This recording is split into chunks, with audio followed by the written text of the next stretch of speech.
A paz do Senhor Jesus, a você que clicou neste vídeo. Juntos nós vamos aprender da palavra de Deus sobre este tema, se preparando para as tempestades. Eu me chamo Jeremias Lopes e este momento vai ser muito valioso para a sua vida. A nossa leitura bíblica base para este tema está no Evangelho de Mateus, capítulo 7, versículo 24 e 25. Diz o texto sagrado: todo aquele, pois, que ouve estas minhas palavras e as põe em prática será comparado a um homem prudente que edificou a casa sobre a rocha. E desceu a chuva, correram as torrentes, sopraram os ventos e bateram com ímpeto contra aquela casa. Contudo não caiu, porque estava fundada sobre a rocha. Todos se preparam para as chuvas naturais. A chuva natural, quando vai chegando, ela traz esses sinais de que vai chover. E hoje em dia nós temos a meteorologia que estuda o clima, onde nós podemos ver a quantidade de chuva que vai vir, como que o vento vai estar e até mesmo se terá raios ou não. Nós conseguimos entender e ver que a chuva ela está chegando, até mesmo sem esse recurso da meteorologia. Contudo, na vida, nós não temos um sinal preciso de que situações adversas vão chegar. Seria muito bom se tivéssemos algo que mostrasse para nós: olha, este mês vai ser um mês que vai mudar a sua vida. Este mês você vai receber uma notícia que vai desestabilizar a sua família, o seu negócio, o seu ministério, qualquer coisa. Nós não temos isso. Na vida espiritual, então, nós devemos ter esse princípio de nos preparar para a chuva, ok? Devemos nos preparar para a chuva, que pode chegar na minha vida e na sua vida. Em primeiro lugar, nós vamos procurar entender o que possa ser esta chuva. Ele diz que todo aquele, pois, que ouve estas minhas palavras e põe em prática, será comparado a um homem prudente, que edificou a casa sobre a rocha. Ok, o que aconteceu nesta casa edificada sobre a rocha? Uma tempestade. Em primeiro lugar, podemos ver que a chuva testa ou coloca à prova a estabilidade da casa. Entende isso? A estabilidade da construção, ou seja, chuva é como uma provação, uma aflição, um teste da nossa capacidade de fé. Podemos ver esta ideia sendo desenvolvida em outros textos. Em Mateus capítulo 8, versículo de número 24 ao 26 diz: e eis que se levantou no mar tão grande tempestade que o barco era coberto pelas ondas. Ele, porém, estava dormindo. Os discípulos, pois, aproximando-se, o despertaram, dizendo: salva-nos, Senhor, que estamos perecendo. Ele lhes respondeu: por que temeis, homens de pouca fé? Então levantou-se e repreendeu os ventos e o mar, e seguiu-se uma grande bonança. Os discípulos foram reprovados nesta passagem por não ter fé. E o que possibilitou ver se a fé deles era grande ou pequena, se eles tinham ou não, foi exatamente uma chuva. Em Jonas capítulo 1, versículo 12, está escrito: respondeu-lhes ele: levantai-me e lançai-me ao mar, e o mar se vos aquietará, porque eu sei que por minha causa vos sobreveio esta grande tempestade. Então, a ideia que as escrituras traz de chuva ou tempestade é algo relacionado, primeiro, aflição, segundo, provação e também algo como dificuldade, tempestade. Aqui nós vamos aplicar como um momento que chega na minha vida, que chega na sua vida, que é para testar as nossas bases. E então a gente deve estar preparado para este momento. Devemos nos preparar sim para o luto, devemos preparar sim para uma doença, devemos nos preparar sim para uma perda familiar, seja relacionada à morte de alguém, como luto, como já foi dito, mas também como um divórcio. Devemos sempre estarmos preparados. Como que se faz isso? Nós vamos entender aqui, firmados em Jesus Cristo, o qual nós conseguimos buscar nele o refúgio, a força, a energia para conseguir. Então vamos ver, em primeiro lugar, já que nós entendemos, veja só, que as tempestades nas Escrituras trazem esse símbolo de dificuldade, vamos ver da onde pode vir essas tempestades, de que lugar que elas vêm. A Bíblia registra 3 lugares, de 3 origens, podemos assim colocar, não é? 3 origens que podem fazer uma tempestade ser criada, ela vir à existência. Ok? Então vamos lá. A primeira é o próprio Deus. O segundo é os homens. E o terceiro, o mundo. Vejamos só. Deus pode criar uma tempestade. Ou seja, Deus pode mover a sua vida, testar você, ver a sua capacidade, ver como está a sua fé. Mas por que Deus faz isso? Deus faz isso para te matar, para te destruir, para apenas tirar com você? Não. Ele faz isso para que você entenda que é necessário o processo do amadurecimento, do crescimento, do avanço. A tempestade criada por Deus tem uma finalidade, a finalidade da provação, e a provação tem outra finalidade que não é te reprovar, mas te aprovar. É da vontade de Deus que você seja aprovado nas provas e nos testes e nas tempestades que Ele envia na sua vida. Para isso você vai precisar crescer. Vejamos só o seguinte, Jó capítulo 1, a partir do versículo de número 7, diz o texto sagrado: O Senhor perguntou a Satanás: de onde vens? E Satanás respondeu ao Senhor dizendo: de rodear a terra e de passear por ela. Disse o Senhor a Satanás: notaste porventura o meu servo Jó, que ninguém há na terra semelhante a ele, homem íntegro e reto e temente a Deus, e se desvia do mal. Então respondeu Satanás ao Senhor e disse: porventura Jó teme a Deus de favor? Não tens protegido de todo lado a ele, a sua casa e tudo quanto ele tem? Tens abençoado a obra das suas mãos, e os seus bens se multiplicam na terra.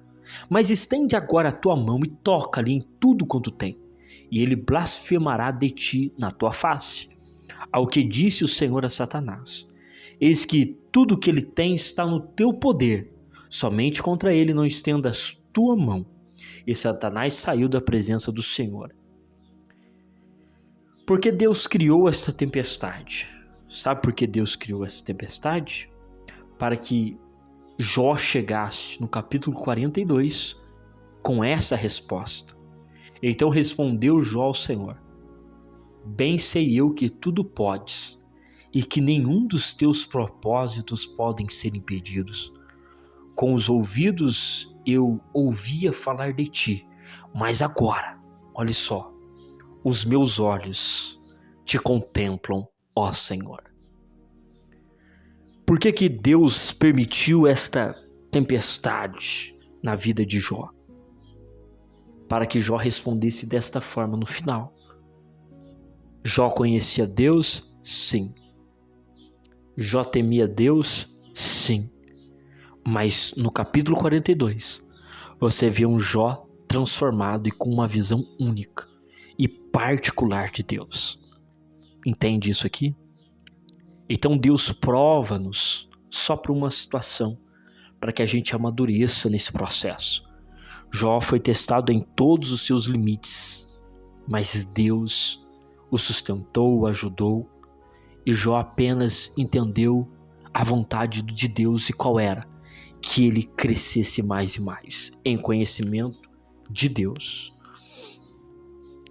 Em Romanos capítulo 8, versículo 28, diz: E sabemos que todas as coisas concorrem para o bem daqueles que amam a Deus, daqueles que são chamados segundo o seu propósito. Ou seja, todas as coisas contribuem para o bem.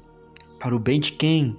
Para o bem daqueles que são crentes, fiéis. Mas eu estou passando por uma dificuldade, por um problema. Deus está no controle. Deus está te ensinando. Deus está te moldando. Deus está te aperfeiçoando. Vamos seguir aqui, ó. Segundo, os homens também fazem tempestade. No versículo de Mateus, capítulo 24, nós podemos ler a partir do versículo 4 também. Diz o texto sagrado: E respondeu-lhe Jesus: Acautelai-vos que ninguém vos engane. Olha só. Porque muitos virão em meu nome dizendo: Eu sou o Cristo, e muitos enganarão. E ouvireis falar de guerras e rumores de guerras. E olhai, não vos perturbeis, porque forçoso é que assim aconteça, mas ainda não é o fim. Porquanto se levantará, olha só, nação contra nação, reino contra reino, e haverá fomes e terremotos em vários lugares. Mas todas estas coisas são o princípio das dores. Então sereis entregue à tortura, e vos matarão, e serei odiado de todas as nações por causa do meu nome. Nesse tempo, muitos hão de se escandalizar e trair-se uns aos outros, e mutuamente se odiarão. Olha só, igualmente, hão de surgir muitos falsos profetas, e enganarão a muitos. E por se multiplicar a iniquidade, o amor de muitos esfriará. Você notou aqui quem é a peça fundamental das guerras, da fome, das dores, do reino contra reino, das pessoas odiando um ao outro? Você reparou, prestou atenção? Quem é a cabeça? A cabeça é os homens, a humanidade. Existem situações que realmente é o homem que provoca. São os governos que provocam situações de calamidade. Uma má organização de um país, por exemplo, pode acarretar numa terrível tempestade. Entende isso? Uma má gestão na prefeitura pode trazer consequências terríveis para o município, assim na nação. Uma má comunicação entre reinos pode gerar guerras terríveis, como nós vemos nos dias da atualidade. Quem provoca isso? Não é Deus, de maneira nenhuma. Deus não quer este mal, mas são os homens, movidos pelo poder, pelo querer, por estar na iminência, provocam estas coisas. E as pessoas pequenas, que são apenas na mente deles peças de peão de xadrez, são movimentadas, e até mesmo milhares delas são tiradas vivas, tirada do princípio da vida, justamente porque eles optaram por agir assim. Então, em primeiro lugar, Deus também provoca tempestade. Em segundo lugar, os homens. E em terceiro lugar, agora eu falo acerca do mundo. E neste mundo é o sistema. Qual é o sistema?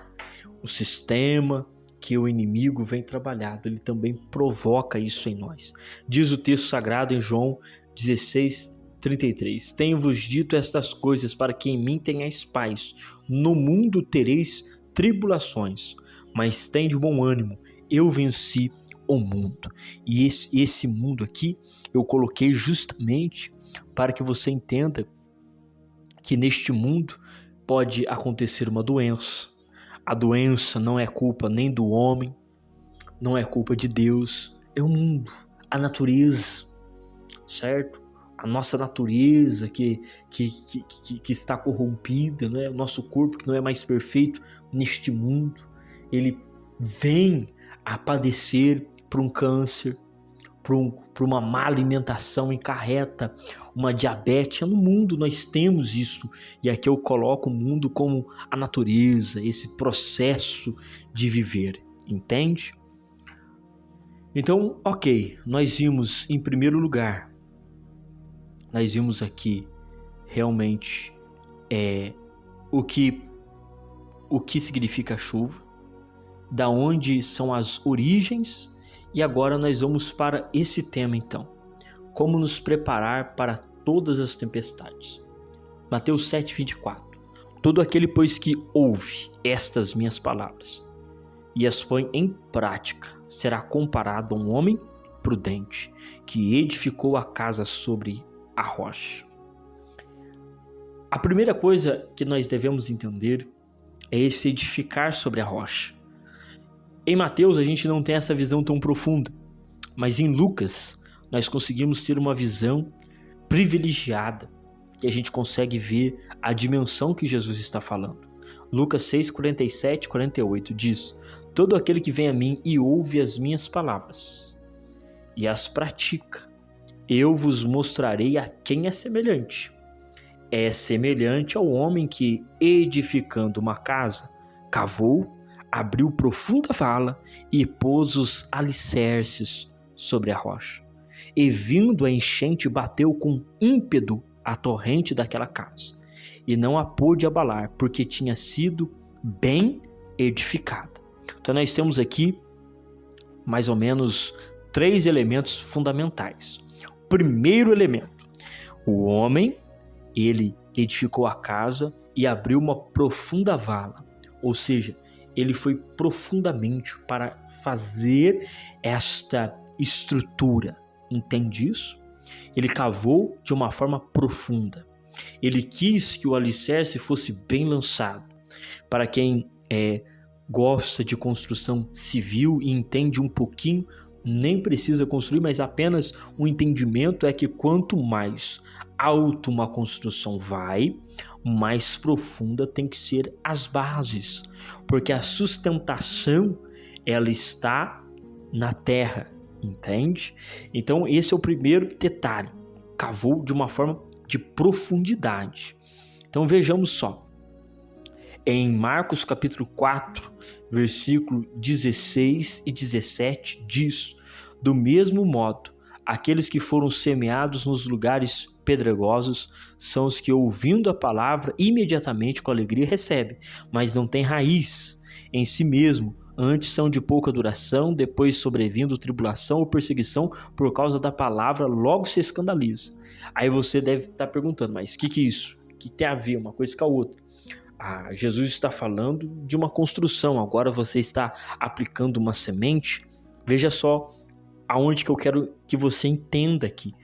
Tanto a construção como esta planta que nasce precisa de uma profundidade debaixo da terra. Assim como uma casa, ela precisa de bons alicerces fundamentados, também uma planta precisa de raízes para sustentar. Assim como a casa vai alto e as bases têm que ser profundas, da mesma maneira, a árvore que cresce muito para cima também tem raízes profundas. Então esse princípio nós encontramos também aqui nesta parábola. Então a primeira coisa que precisamos entender para a gente passar pela tempestade não é ter a casa, mas é ter uma boa base. Entende? Deve ter uma boa base. Deve ser algo profundo, algo forte, inabalável.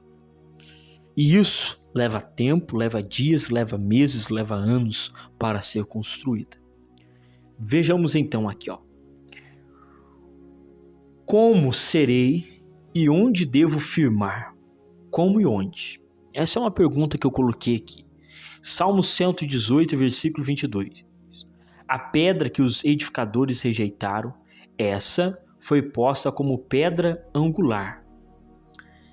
Em Mateus 21 está escrito: E disse-lhes Jesus: Nunca lestes na Escritura a pedra que os edificadores rejeitaram? Essa foi posta como pedra angular pelo Senhor, foi feita, isso é maravilhoso aos nossos olhos.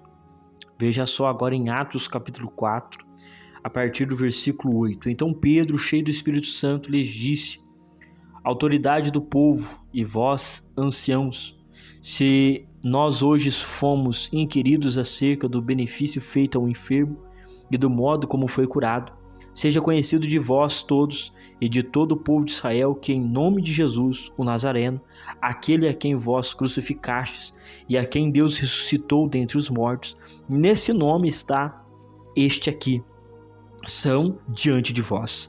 Ele é a pedra que foi rejeitada por vós, os edificadores, a qual foi posta como pedra angular, e em nenhum outro há salvação, porque debaixo do céu nenhum outro nome há dado entre os homens, em que devemos ser salvos.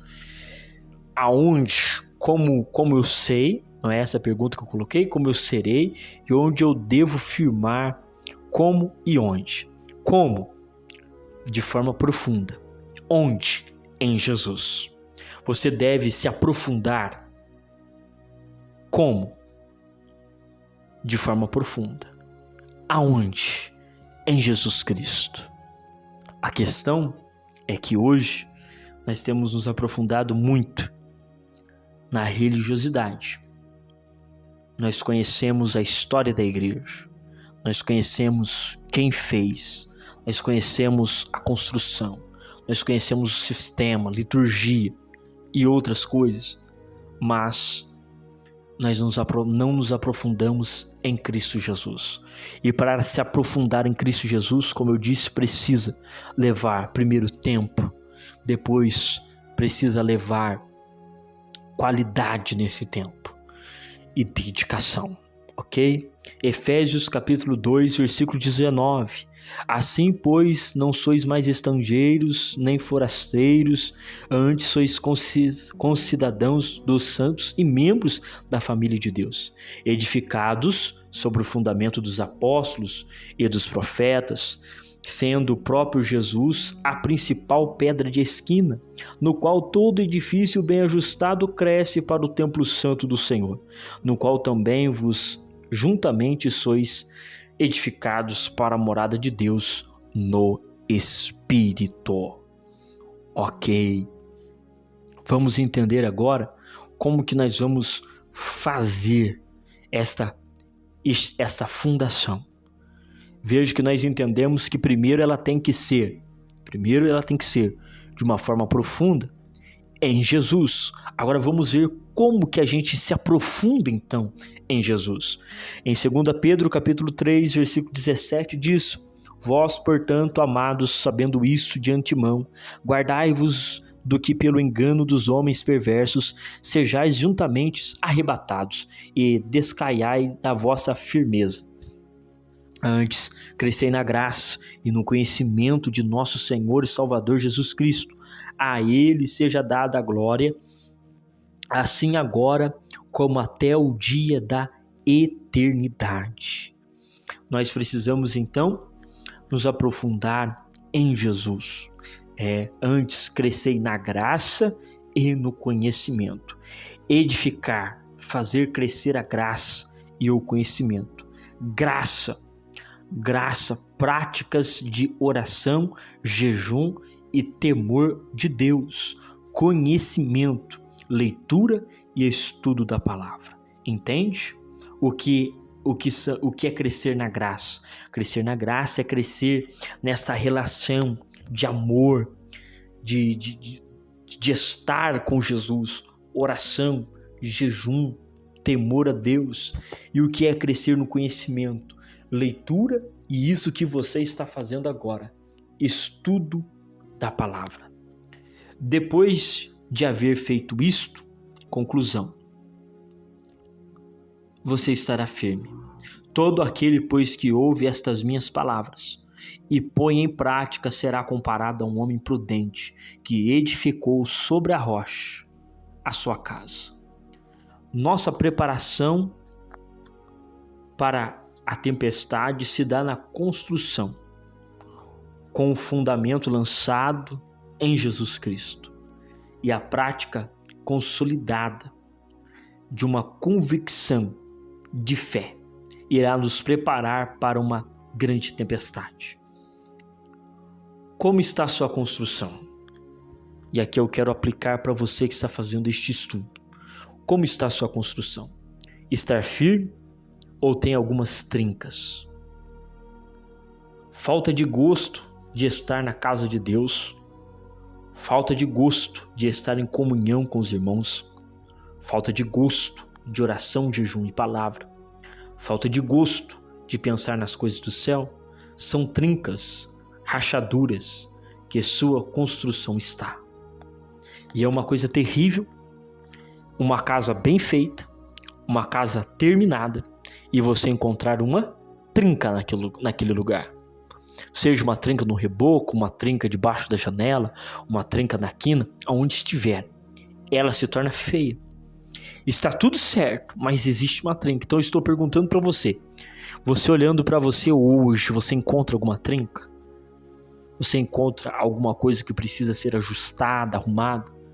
E eu tenho uma palavra direcionada para você neste momento. Hebreus 11:10. E o dia que eu vi isso aqui, eu fiquei maravilhado.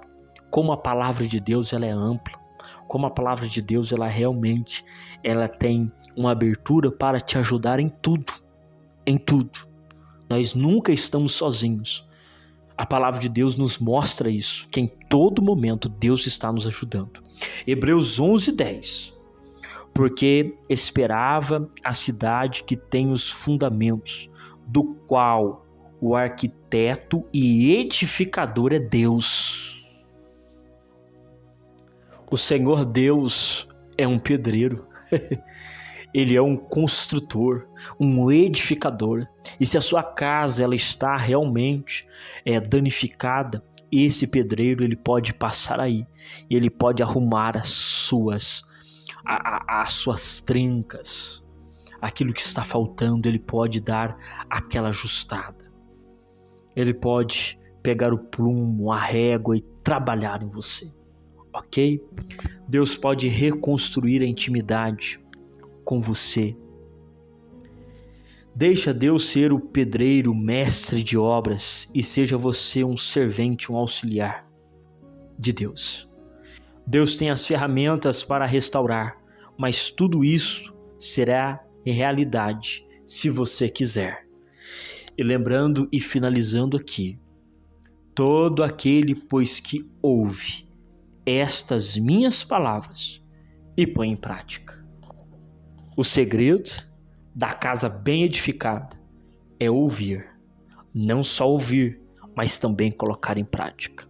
Amém?